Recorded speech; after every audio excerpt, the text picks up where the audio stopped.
நீங்கள் அப்படியே மாட்டிட்டீங்க, அதுக்கு கீழே எப்படி மாட்டணும்னு? சரி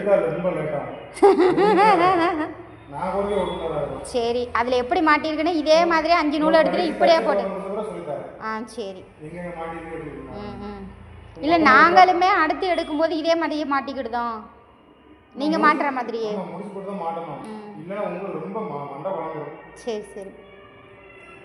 எப்படி 1.5 மணி நேரம் ஆகும் நான் வரதுக்கு மிஷின் மாட்டுறதுக்கு இதை